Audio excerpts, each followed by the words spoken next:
Nou, wie van julle hou van vissers?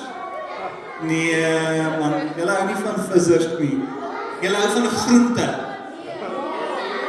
Ja, nee, groente. En wat so goed? Sweeties. Nee, sweeties laat julle tande uitval. Okay, alright. Ek het iemand nodig wat my vandag gaan help. Okay, jy is sommer hier naby, kom sit gou hierso, kom sit hier op hierdie stoel. Nou, ek gaan nou hierdie sak op jou sit, né? Dan hou jy hom vir my vas. Nou wil ek hê jy moet heel dag hier sit. Wat sal gebeur as sy heel dag hier sit? Gaan sy by die deur kan uitgaan? Hoekom nie? Want sy sit, né? Nou, as hierdie nou 'n ton klippe was wat ek op haar skoot gesit het, en ek vir haar gesê het, staan op, wat sou gebeur het? Sy sou nie kon opstaan nie, nee, of sy kon opstaan, as daar baie klippe op haar was. Sy kon opstaan. Hoekom nie? Hoekom nie? Want is swaar, nee? Nou, hoe sal sy hier kon opstaan as ek nou vir haar gesê het, gaan daar by hierdie deur uit, wat sou sy moes doen? Sy moet die klippe afgooi en dan staan sy op en dan gaan sy, nee. Nou seuns en dogters, hierdie is baie keer soos ons ook, nee. Ons weet ons moet die regte ding doen, ons weet ons moet opstaan en uitstap, maar baie keer is daar hierdie swaar ding wat op ons is. En ons weet wat die regte ding is om te doen, maar ons doen baie keer die verkeerde ding. Ons weet baie keer ons moet net opstaan, die goed afgooi en aanloop. En baie keer dan kan dit goed wees wat mense van ons sê, hè? Het iemand al lelike goed vir julle gesê? Of miskien het ons al lelike goed van mekaar gesê. Al wat die Bybel vir ons sê, en ons gaan dit vandag in Johannes 5 leer, dat al wat ons moet doen is, ons moet net opstaan, dit afgooi en loop. Dit reg so. Nou, ek het nou ongelukkig nie enige groente hier nie, want jy sit gaan my gehelp, want jy gou vir almal 'n sweetie uit, Rysel, jy kan ook al. Jy gou vir almal 'n sweetie uit en dan kan julle gaan sit.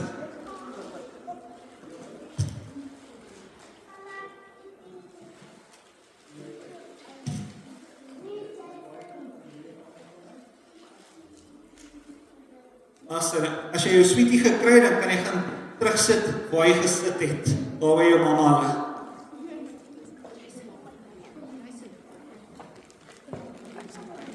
Ek ons gee vir die kinders so lekker aan.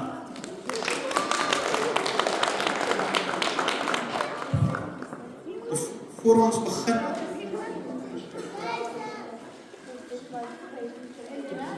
so terwyl die kinders so hulle plekkies vind, gaan ek sommer gou die geleentheid gebruik om net so 'n paar afkondigings net vir te doen.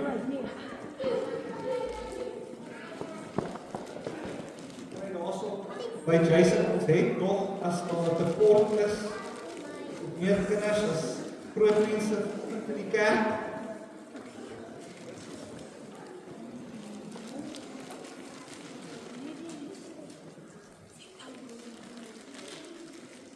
Die van julle wat hierdie week die boodskap ontvang het, met 'n swaar hart, wat ek vir u as u nie weet nie, dat pastoor Tokkie vroeër die week oorlede is, en dit gaan donderdag sy begrafnis wees, so by Groenwyvelde, 11 uur, so as u wil kom bywoon, dit is donderdag 11 uur, so by AGS Groenwyvelde.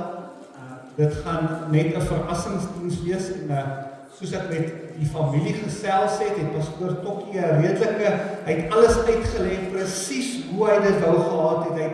Hy het sommer van die liedjies tot die persoon wat hulle moet preek, hy het alles vir hulle uitgesit. So dit is soos ek by die mense hoor, is dit maar hoe pastoor Tokkie was. Hy was verskriklik georden en hy het sy goed agter mekaar gehad. So dit is donderdag 11:00.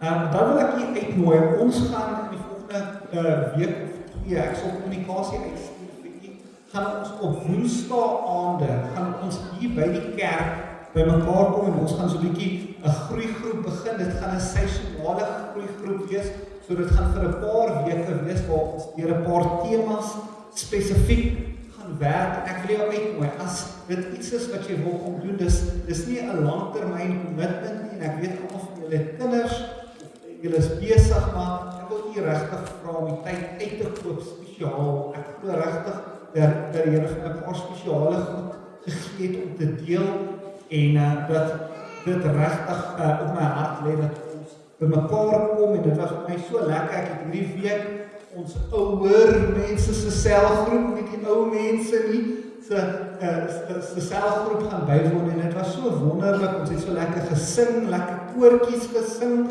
Ons het gepraat oor die wegraping en ons het gepraat oor die Here se koms, en dit was sommer net lekker om 'n gemeenskap met mense te praat. En die laaste paar weke het ek u regtig uitgenooi om te sê, hoeveel minute moet julle gee? Ten minste 10 minute. Nou is daar enige iemand wat vanoggend net 'n getuienis het van wat die 10 minute vir jou gedoen het. Vinnig 1 of 2 minute, iemand wat iets wil sê, net van die moment, as jy dit kon eer. So iemand. Nolien, jy moet vorentoe kom. Ek weet jy dink jy praat hard. Moet ek vir die mikrofoon bring?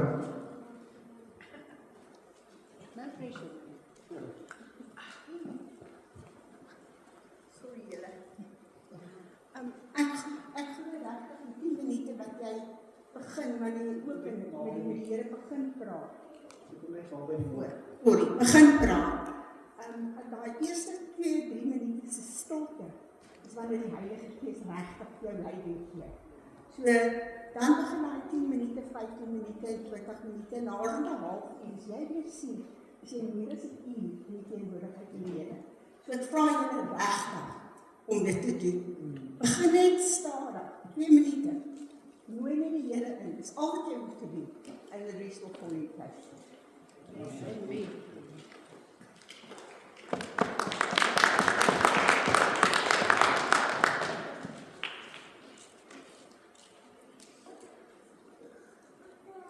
En dan wil ek vir u sê dat God 'n getroue God is. Dit is my lekker om vanoggend weer vir u te sê, ons het R35,000 afbetaal aan die huislening, en ons is so op die laaste, ek dink ons het R15,000 oor om af te betaal, dan is ons skuld gedel. Dit is 'n wonderlike getuienis hoe ons binne 5 maande amper R140,000 afbetaal. En dit is as gevolg van getrouheid van God, maar ook getrouheid van mense wat glo in die werk van die kerk. So van my kant af wil ek vir baie dankie sê. Dit is wanneer ons God eer met ons tiendes en ons offers, dan gaan dit vir die uitbreiding van die koninkryk, en dit gaan vir die uitbreiding van hierdie gemeenskap. Ek sê gereeld vir u, ek glo dat die Here Randfontein en ons as 'n kerk wil posisioneer om iets groots in hierdie area te doen. So dis my lekker. As jy weet, ons volgende stap is 'n watertank op te sit. Nou, as jy weet waar ek 'n watertank in Randfontein kan kry met 'n pomp, asseblief stuur vir my 'n boodskap, want die tekort vang ons nou ook so 'n bietjie hierso. So asseblief, as jy weet daarvan, ons wil graag hierdie week dit klaar doen, ons wil dit bewerkstellig, ons wil seker maak dat dit teen volgende Sondag in en reg is. So as jy weet daarvan, laat weet vir my. Nou, as jy jou Bybel hier het vanoggend, ons het nog nie eens mekaar gegroet nie. Groet gou die persoon voor of agter jou en sê net goeiemôre. As jy jou Bybel hier het vanoggend, lees ons vanoggend uit Johannes 5 uit. Nou, ons is besig met die wandel in die woord, nee. Ons sê, as gelowiges, as ons wandel in die woord, as ons gelowiges is, dan is die Bybel deel van wie ons is, dan is die Heilige Gees ook ons deel van ons daaglikse lewe. En as jy nou nie weet nie, Johannes is die 7de boek in die Nuwe Testament. Dankie, ek is net 'n toets. Ek toets julle elke keer net so 'n bietjie om seker te maak dat julle darm nog weet. Nou Johannes 5, ons gaan vanoggend van vers 1 tot vers 9 lees. En dit sê Johannes 5 sê hierna het daar 'n groot fees van die Jode plaasgevind. Jesus het daarvoor na Jerusalem toe gegaan. By Skaappoort in Jerusalem was daar 'n waterbad in Hebreëus Bethesda genoem. Dit het 5 onderdak pilare gehad, waar daar menigte gestremde mense gelê het, blindes, krippels en lammes. Onder hulle was daar 'n sekere persoon wat 38 jaar lank siek was.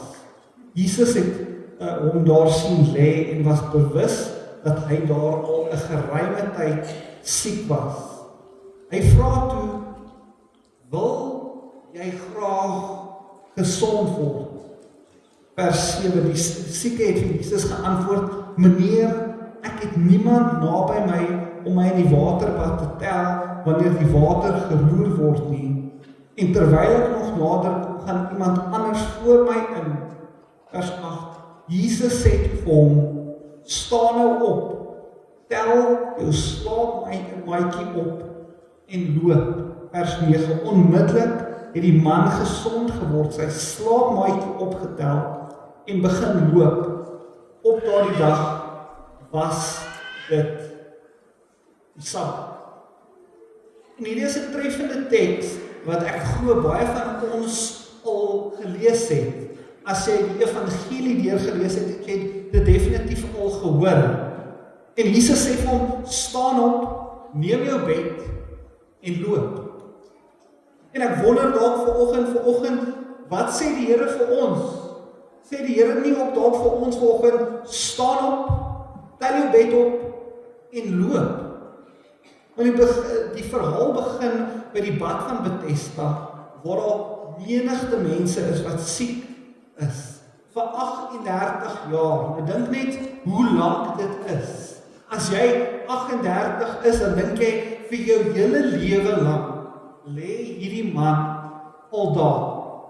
Dis sy kom en dis sy gaan, dis sy identiteit, dis wie hy geword het. Hierdie man het niks anders amper geweet, hy het geweet elke dag, dan lê ek daar, ek word wakker, en môre dan gebeur dit, maar net weer. Met tyd het sy toestand, sy identiteit geword.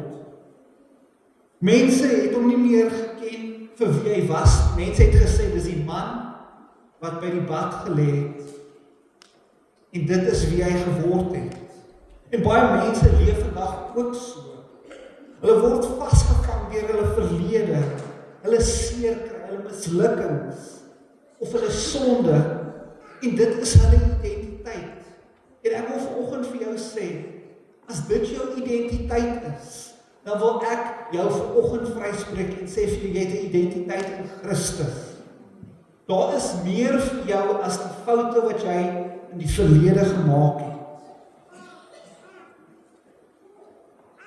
En hulle raak gewoond aan die plek waar hulle is en hulle begin glo dat hulle nooit op 'n ander plek sal wees. Ek en jy raak op 'n tydjie so gewoond aan die plek waar ons is, dat ons dink ons gaan nooit uit hierdie ding uit kan kom nie. Maar God se plan vir jou lewe is nog steeds daar. God is nog steeds betrokke in jou lewe en hy wil jou nie los nie. God het 'n plan met jou lewe. God roep ons altyd vorentoe. Hy roep ons altyd vorentoe. Wanneer Jesus hierdie man sien, vra hy nie eers oor sy siekte nie. Dit is nogal opvallend dat Jesus nie vra, wat is fout met jou nie? Hy vra hierdie woord, hy vra hierdie vraag, en dis iets wat my getref het. Hy vra, wil jy gesond word.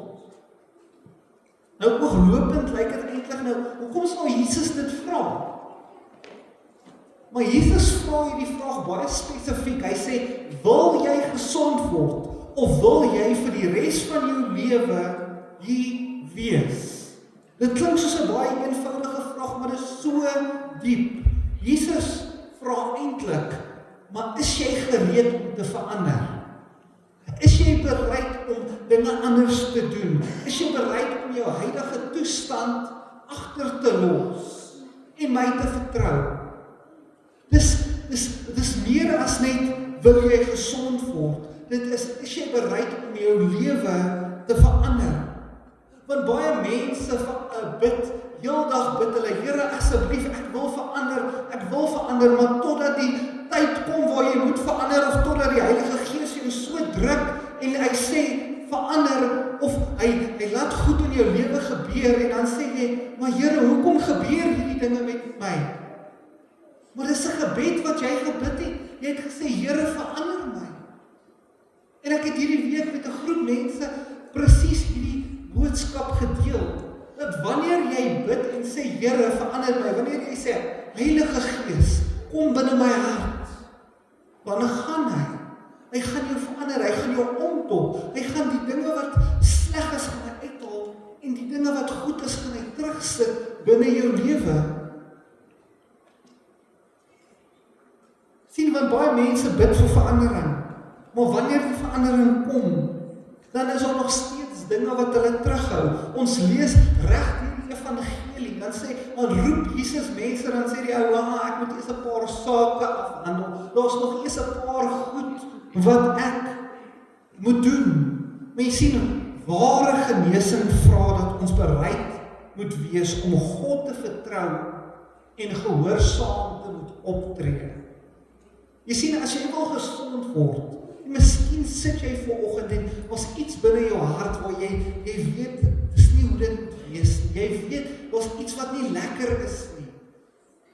Jy weet, daar's 'n plek wat gesond gemaak word, daar's dinge wat moet verander.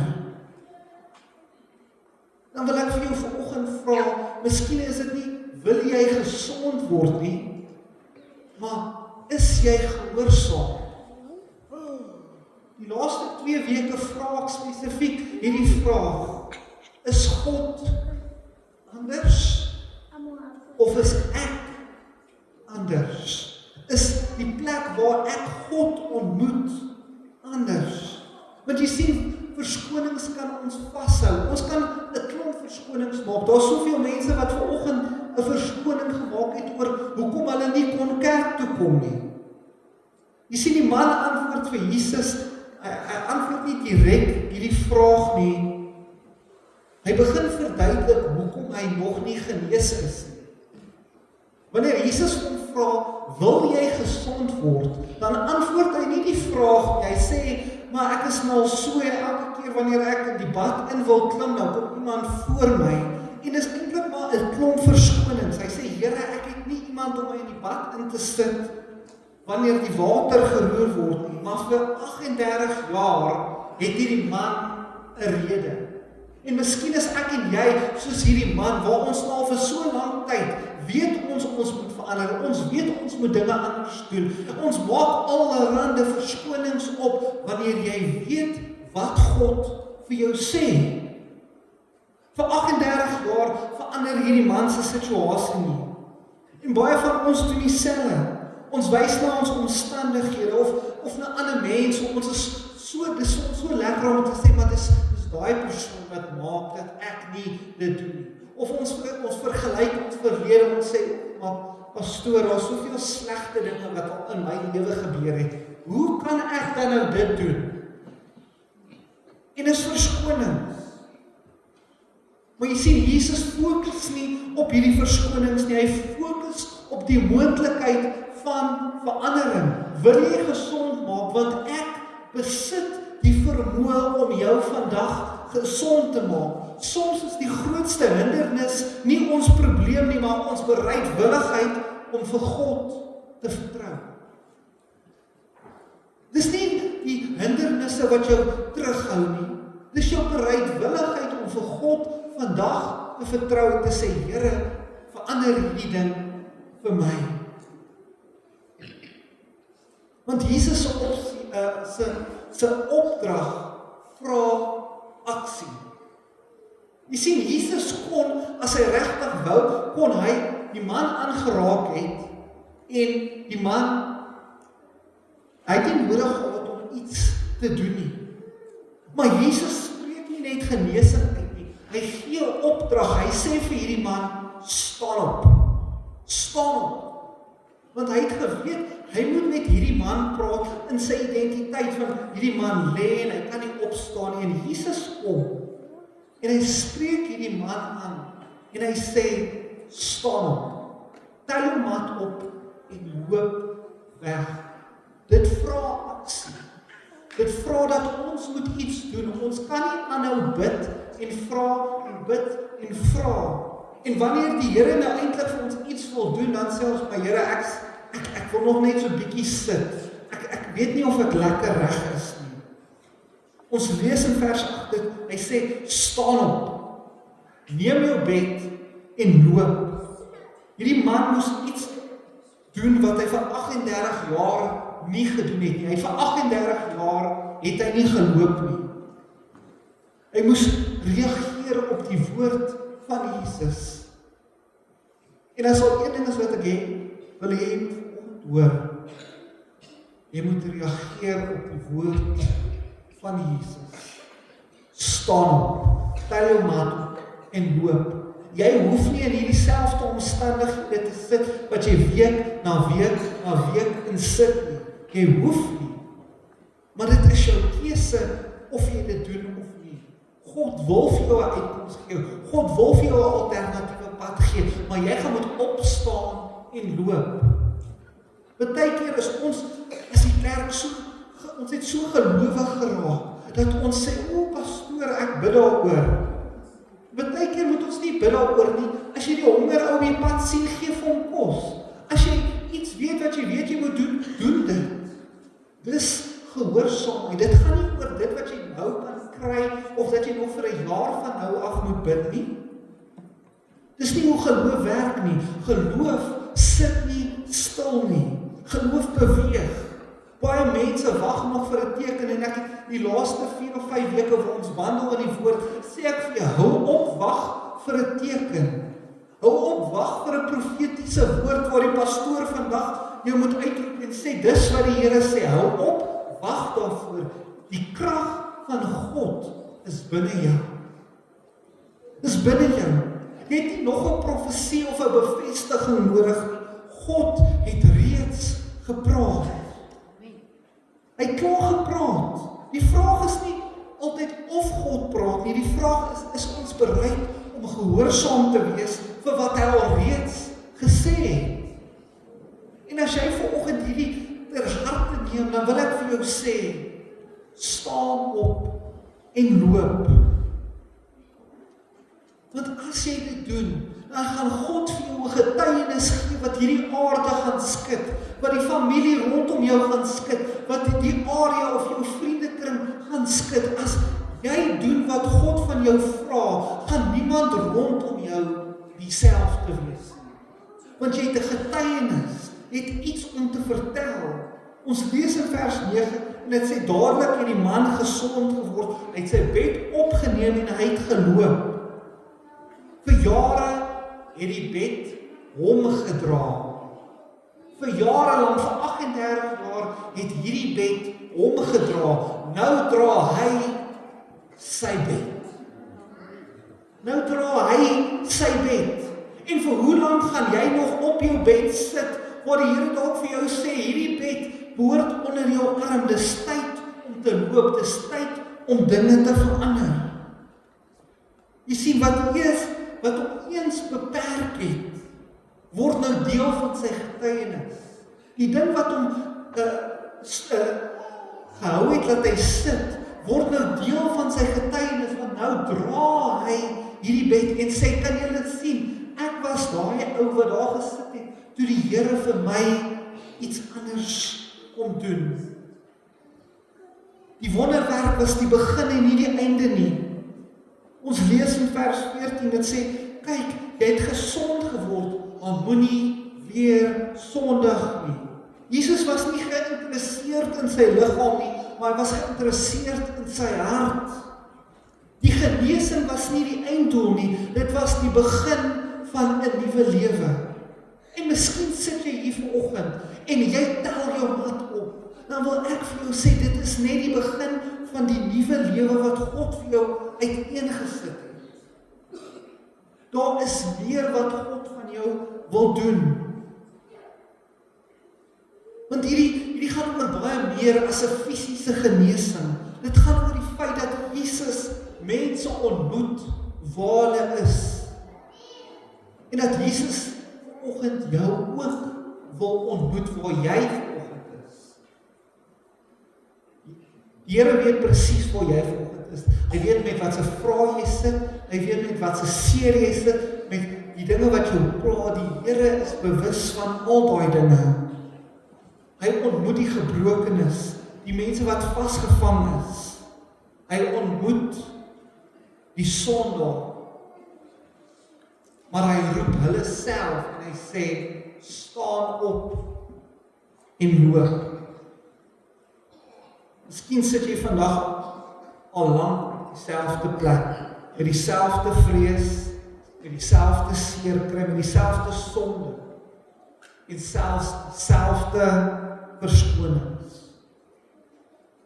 Dan is Jesus se woord vandag vir jou, staan op, neem jou bed en loop.